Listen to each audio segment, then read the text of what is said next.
السلام علیکم readers, welcome back to the novel platform YouTube channel. میں ہوں کوئی فاطمہ اور آج ہم ریڈ کریں گے قسمت ناول اس قلم رحیلہ خان کی قسط نمبر 10۔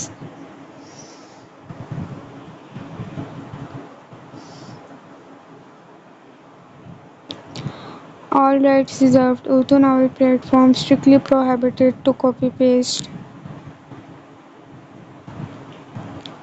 روڈ ہیرو کا دن بیس romantic second marriage innocent heroine. سب حیران کن نظروں سے رمل کو دیکھ رہے تھے جو انتہا کی پرکشش بن گئی تھی۔ رمل سیکنڈ میں فاصلہ طے کر کے اپنی ماں کے گلے لگی۔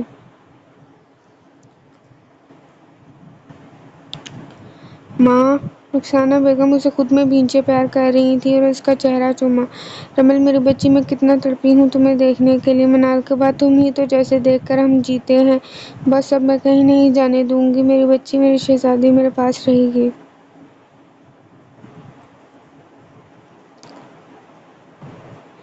رخسانہ بیگم اس کے بال سنوارتی چہرہ ہاتھوں کے پیالے میں لیے بولی، ماں میں اب کہیں نہیں جاؤں گی، اب میں آپ سب کے ساتھ رہوں گی، وہاں سے میں نے ریزائن کر دیا ہے، آپ پریشان مت ہو۔ رمل ماں کے گرد بازو ڈالے بولی۔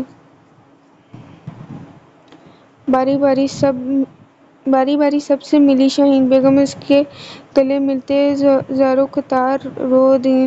ارے لیڈی ڈان، آپ اتنے آنسو کب سے جمع کر رہی تھیں؟ دیکھیں تو ندی بہہ رہی ہے، اگر ایسے ہی روتی رہی تو ہم اس ندی میں بہہ جائیں گے۔ چل ہٹ شریر، یہ تو خوشی کے آنسو ہیں۔ ویسے اب پہلے سے زیادہ خوبصورت بن گئی ہیں۔ ہاں بتائیں اس خوبصورتی کا کیا راز ہے؟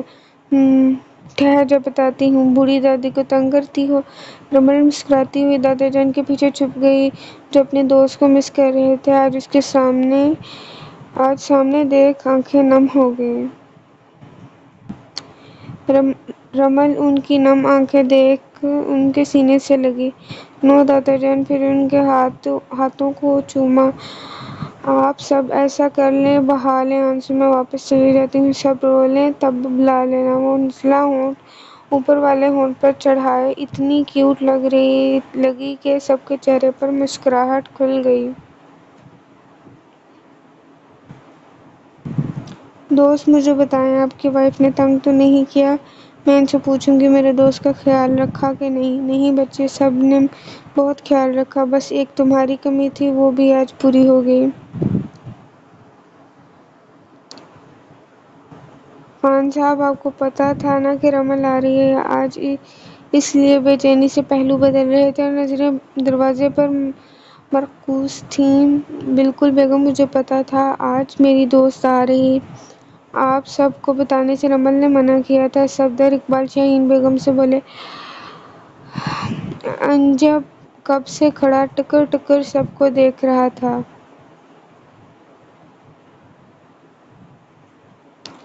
آنے کے آتے ہی سب مجھے بھول گئے، کوئی مجھ سے پیار نہیں کرتا۔ انجب ان سب سے رخ موڑے دونوں بازو باندھے کھڑا ہو گیا۔ ہا ہا ہا، آنے کی جان کو بھلا کوئی بھول سکتا ہے؟ رمل تیزی سے اس کی طرف آئی اور اس کو گلے لگایا۔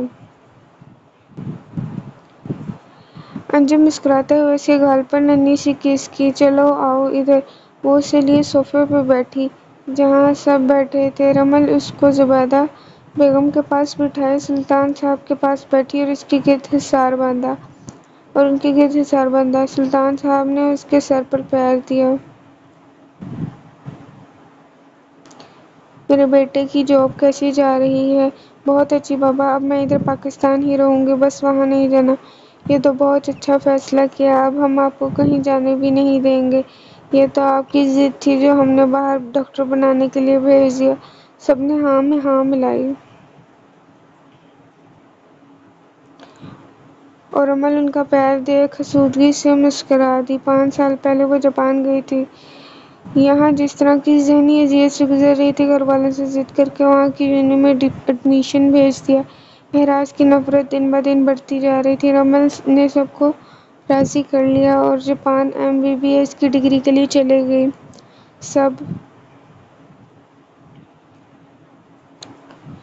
سب نے اسے منع کیا کہ منال کے بعد ایک وہ اور عریش ہے۔ پر اس کی ضد کے آگے سب کو ہتھیار ڈالنے پڑے۔ رخسانہ بیگم اس کو جتنا ڈانٹتی تھی کہ پڑھائی کر لو، منال بھی سمجھاتی، اسی کا اثر تھا کہ رمل اور ارش دونوں بہت اچھے مارکس لیتی تھیں۔ رمل کا آسانی سے ایڈمیشن ہو گیا اور احراز کی نفرت سے بچنے کے لیے چلی گئی۔ اسے سمجھ ہی نہیں آتی تھی کہ محض منال آپی کو ساتھ لے جانے پر احراز بھائی اس سے اتنی نفرت کیوں کرنے لگے۔ وہ تو ایک ایکسیڈنٹ تھا، پر کیوں احراز نے اس کے لیے شعلے چبھائے ہوتے تھے؟ اس میں اس کی تو کوئی غلطی نہیں تھی۔ پر حقیقت سے تو رمل اور سب گھر والے ناآشنا تھے اور احراز کسی کو بنا بتائے بس رمل سے نفرت کرنے لگا، جس نے اس کی ہنستی کھیلتی زندگی تباہ کر دی۔ یہ بات آج تک احراز بھی نہیں جان پایا تھا کہ رمل نے ایسا کیا کیوں، اور نہ کبھی اس سے پوچھنے کی زحمت کی۔ منال کی موت کا صدمہ اس کے لیے اتنا اچانک تھا کہ اس کا دماغ مفلوج ہو گیا تھا۔ اسے لگا شاید منال نے رمل کو ڈانٹا، اس لیے اس نے اتنا بڑا قدم اٹھایا اور ایسا کیا، پر رمل کے دل میں یہ بات نہیں تھی۔ اس نے تو منال سے جان بوجھ کر ڈانٹ کھائی تھی کہ دیکھ سکے اس کی معصوم سی بہن ڈانٹتے ہوئے کتنی پیاری لگتی ہے، اور پھر احراز کو کیسے بناتی ہوگی۔ یہی سوچ کر اس نے اپنی ناراضگی منال سے طویل رکھی، پر اسے کیا پتا تھا ناراضگی والا ڈرامہ اسے کتنا مہنگا پڑنے والا تھا۔ رمل کے آنے سے گھر میں رونق لگ گئی تھی۔ پہلے سب انجب کی شرارتوں سے خوش ہوتے تھے، اب تو رمل بھی تھی۔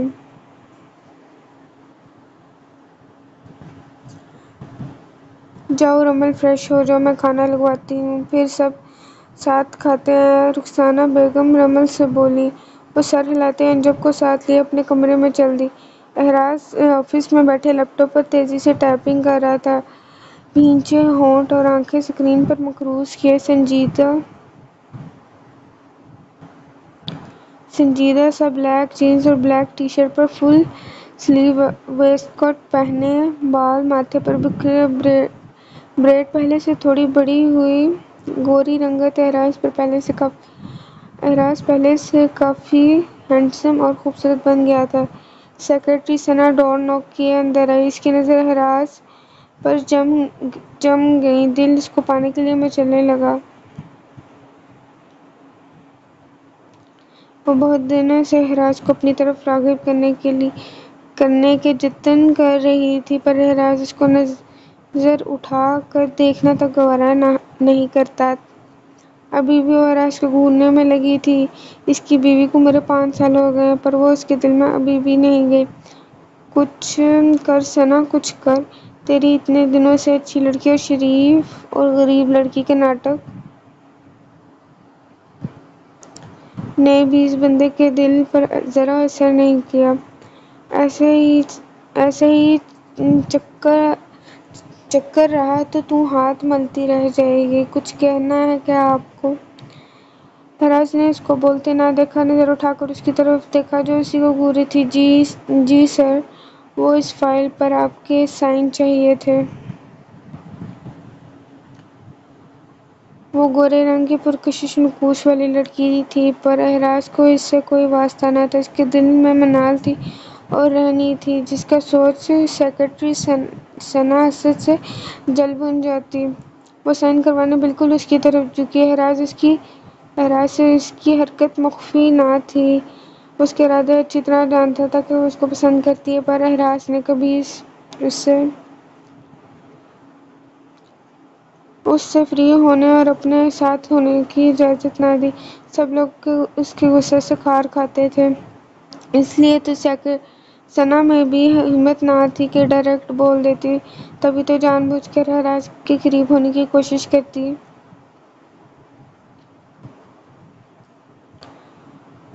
وہ چاہتا تو پل میں اسے نوکری سے فارغ کر دیتا، پر اسے کوئی پرواہ نہیں تھی۔ صرف یہ نہیں تھی بلکہ اسٹاف کی لڑکیاں اور بہت سی لڑکیاں اس کے ساتھ کے خواب دیکھتی تھیں، پر اس نے ایک لڑکی کے ساتھ کے خواب دیکھے اسے پایا اور پھر گنوا دیا۔ وہ اپنے غصہ برداشت کرتا بولا، اب آپ جا سکتی ہیں، اگر آپ کو سائن چاہیے تو مینیجر کو بول دینا۔ وہ اس کو بولتے اپنے کام میں لگ گیا اور ثنا دانت کچکچاتی باہر نکل گئی۔ کیا سچی تم سچ کہہ رہی ہو رمل؟ آئی ہوئی حیرانی خوشی سے اچھل پڑی۔ ہاں بالکل، مجھے کچھ دیر پہلے ماں نے بتایا ہے۔ رانو میں بہت خوش ہوں۔ رمل نے واپس آنے کا بھی فیصلہ لیا۔ نہیں تو جب پوچھے آگے سے ایک ہی جواب ہوتا ہے، ابھی کوئی ارادہ نہیں، اب اس کے ارادے میں ٹھیک کروں گی۔ عریش خوشی سے بولی، ارے ہم دونوں اس کو سیدھا کریں گے اب، اور ابھی تو ہمیں اپنے بدلے بھی اس چڑیل سے لینے۔ دوست ہونے کا کوئی فرض تک ادا نہیں کیا اس میڈم نے۔ میں آ جاؤں پھر مل کر جائیں گے اس کی طبیعت صاف کرنے۔ اوکے ٹھیک ہے، مجھ سے تو اب ویٹ نہیں ہو رہا، اور اوپر سے شیری نے بھی ضد کر رکھی ہے، سارا دن اپنی توتلی زبان میں انجب پاس جانا کا گانا گاتی رہتی ہے۔ عریش ہنستے ہوئے اپنی بیٹی کے بارے میں بتانے لگی۔ ہا ہا ہا ہا، یار شیریش ماشاء اللہ بہت کیوٹ بچی ہے، اور اب تو رمل دیکھ کر پاگل ہو جائے گی۔ ویڈیو کال پہ تو وہ اس کے واری جاتی تھی، اور جب سامنے ہوئی تو کتنا پیار کرے گی۔ رانیہ نے عریش سے کہا، ٹھیک ہے کل ملتے ہیں پھر، اوکے سنی کو پیار دینا میرا۔ رمل فریش ہو کر نیچے آئی، سب نے مل کر کھانا کھایا۔ احراز کو کسی نے رمل کا نہیں بتایا تھا، وہ روز رات دیر گھر لوٹتا اور صبح آفس چلا جاتا۔ اس نے اپنے اوپر ایک کھول چڑھا لیا تھا، ورچہ اس کی یادیں منال کے گرد گھومتی رہتیں۔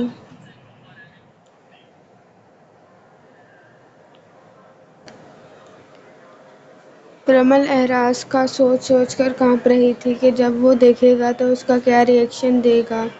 انجب تو رمل سے چپکا ہوا تھا، اسے رمل اپنی ماں جیسی لگتی تھی، یا رمل کو ماں ہی سمجھ لیتا تھا۔ آنی جی جان، میں نے آپ کے ساتھ سونا ہے۔ انجب منہ بناتا ہوا رمل کے پاس آیا، وہ جو اپنے کمرے کی ایک ایک چیز غور سے دیکھ رہی تھی۔ کچھ بھی تو نہیں بدلا تھا، پھر سب کا اپنے کمرے میں ڈیرا جمانا، دیر رات تک باتیں کرنا، احراز کا دونوں کو تنگ کرنا، منال کا پیار اور اس کا خیال رکھنا، پیپرز میں پڑھنا، بیگ تیار کرنا، زبردستی دودھ پلانا، اپنے بال بنوانا، سب یاد آتے ہی رمل ہچکیوں سے رو دی۔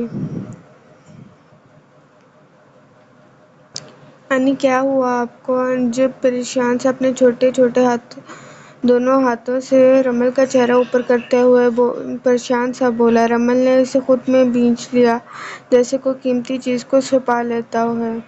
آپ کیوں رو رہی ہیں؟ وہ اس کے آنسو صاف کرتا بولا۔ انجب بچپن سے ہی رمل کو دیکھتا آیا تھا، جب وہ جاپان تھی تب ایک مخصوص وقت انجب کے لیے نکالا ہوتا تھا، اس سے ڈھیروں باتیں کرتی۔ احراز کے بس میں نہیں تھا انجب کو روکنا کہ وہ ابھی چھوٹا تھا، اور اس کے چھوٹے سے دماغ پر اس بات کا اثر ہونا تھا۔ کچھ نہیں انجب، بس ویسے ہی دل کیا رونے کو۔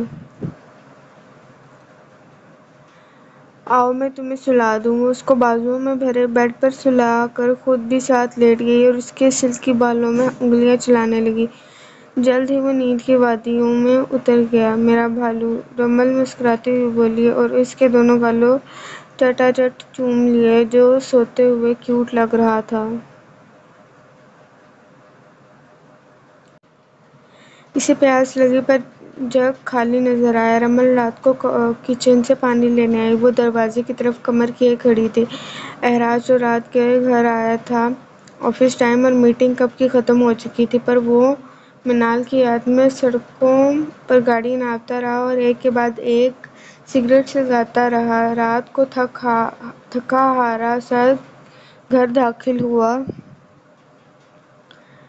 بال ماتھے پر بکھرے، کوٹ کندھے پر ڈالے، شرٹ کے کف کوہنیوں تک فولڈ کیے، بکھرا بکھرا سا لگ رہا تھا۔ سب ملازم اپنے کوارٹر میں تھے۔ پانی پینے کی غرض سے اس نے کچن کا رخ کیا۔ رمل جیسے ہی جگ میں پانی ڈیل کر پلٹی، نظر احراز سے ٹکرائی، جو شعلہ برستی نظروں سے رمل کو گھور رہا تھا۔ وہ سیکنڈوں میں فاصلہ طے کر کے اس کے سر پر جا پہنچا۔ رمل ڈر کے 2 قدم پیچھے ہوئی اور دیوار کے ساتھ زور سے ٹکرائی۔ درد کی شدید ٹھیس اس کی کمر میں اٹھی، پر وہ احراز کے خوف میں سب بھول گئی۔ "تم What the hell is this؟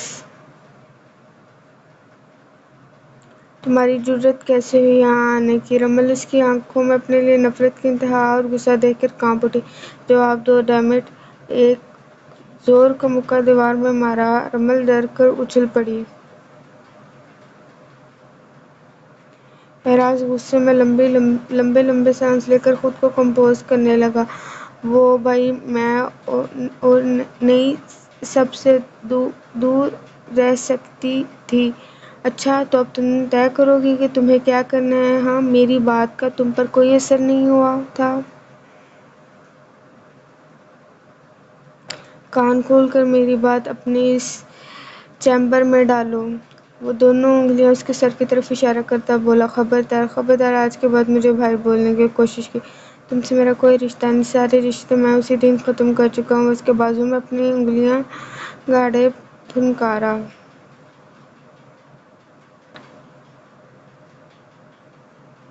"جلدی سے جلدی واپس چلے جاؤ، نہیں تو میری نفرت تمہیں راکھ کر دے گی۔ " اس کے خوبصورت چہرے پر نظریں جمائے بولا۔ "چھوڑو، مجھے درد ہو رہا ہے۔ اگر یہیں رہی تو یہ درد کچھ بھی نہیں جو میں تمہیں دوں گا۔ میرے عتاب سے بچنا چاہتی ہو تو چلی جاؤ یہاں سے، ورنہ" وہ اس کی آنکھوں میں آنکھیں گاڑے سرگوشی میں بولا۔ سرگوشی میں پھنکارا کہ رمل کو اپنا بازو جسم سے الگ ہوتا ہوا محسوس ہوا۔ "یہ کیا جنگلی پن ہے؟ چھوڑو مجھے، درد ہو رہا ہے اور کہیں نہیں جاؤں گی میں۔ اور تو نہیں رہ سکتی اپنوں سے۔ کیوں میں نہ کرتا جرم کی سزا بھگتوں؟ " وہ اپنی نیلی آنکھیں اس کی براؤن آنکھوں میں گاڑے بولی۔ "کہیں نہیں جاؤ گی؟ میں جو کرنا ہے کر لیں احراز بھائی۔ " وہ بظاہر اعتماد لہجے میں اندر سے دل دھک دھک کر رہا تھا۔ وہ اس سے زور کا جھٹکا دے کر بازو چھڑواتی باہر کو بھاگی کہ اسے احراز سے ڈر لگ رہا تھا جو یہ بول کر آئی تھی۔ کوئی بعید نہیں تھا وہ اس کی گردن مروڑ دیتا۔ "سلی گرل، اب تم خانزادہ احراز رئیس عالم کی نفرت سہو گی۔ " احراز غصے سے پاگل ہوتا 3-4 مکے ایک ساتھ دیوار میں جڑ دیے اور اپنے بالوں میں ہاتھ پھیر کر خود کو ریلیکس کرنے لگا۔ رمل ہانپتی ہوئی کمرے میں آئی اور سانس بحال کی۔ "آخر کیوں کرتے ہیں بھائی نفرت؟ " وہ جھنجھلائی ہوئی سی خود سے سوال کرنے لگی۔ احراز خود پر کنٹرول کرتا اپنے کمرے میں گیا، وارڈروب سے ڈریس لے کر فریش ہونے چلا گیا۔ کچھ دیر بعد ٹراؤزر اور شرٹ میں ملبوس گیلے بال ٹاول سے رگڑتا باہر آیا۔ انجم کا خیال آتے ہی ایک خوبصورت سی مسکراہٹ چھا گئی۔ "بابا کی جان انجم! " وہ اس کے کمرے میں آیا پر آگے سے خالی کمرہ منہ چڑھا رہا تھا۔ اسے جاننے میں دیر نہ لگی کہ انجم کہاں ہے۔ وہ غصے میں سرخ چہرہ لال آنکھیں ماتھے پر تیور چڑھائے رمل کے کمرے میں آیا۔ پر آگے سے انجم کو دیکھ کر حیران ہوا جو اپنے ننھے ہاتھوں سے رمل کے گرد حصار باندھے مزے سے سو رہا تھا۔ اس کا خون کھول اٹھا تھا۔ "اس کی ہمت کیسے ہوئی میرے بیٹے کو ساتھ سلانے کی؟ " وہ پھنکارتا آگے آیا کہ انجم کو اٹھا کر اپنے کمرے میں لے جائے۔ احراز بیڈ کی دوسری طرف آیا اور ہاتھ بڑھایا ہی تھا کہ رمل کروٹ لیٹتی انجم کے گرد دونوں بازو مضبوط کر گئی۔ احراز کو اس پر جی بھر کے تاؤ آیا۔ "تمہیں تو میں صبح بتاؤں گا جو اب میرے بیٹے کو مجھ سے دور کرنا چاہتی ہو۔ " وہ اس کو دیکھ کر دانت پیستے بولا جو سوتے ہوئے کوئی اسپرا لگ رہی تھی۔ وہ آہستہ آہستہ سے پر بیٹھا اور انجب جو اس کے حصار میں تھا اس کے ماتھے پر بوسہ دیا۔ وہ نظریں خود بخود رمل پر گئیں جو شدید تھکاوٹ کی وجہ سے گہری نیند سو رہی تھی۔ بے وقوف لڑکی، وہ بڑبڑاتا اٹھا اور کمرے سے نکلتا چلا گیا۔ کمنٹ ضرور کیا کریں، اس سے رائٹر کو پتہ چلتا ہے کہ اس کی سٹوری ریڈرز کو کیسی لگتی ہے۔ نیکسٹ کے علاوہ بھی تبصرات کیا کریں۔ Thanks for watching this video. Please must subscribe our channel.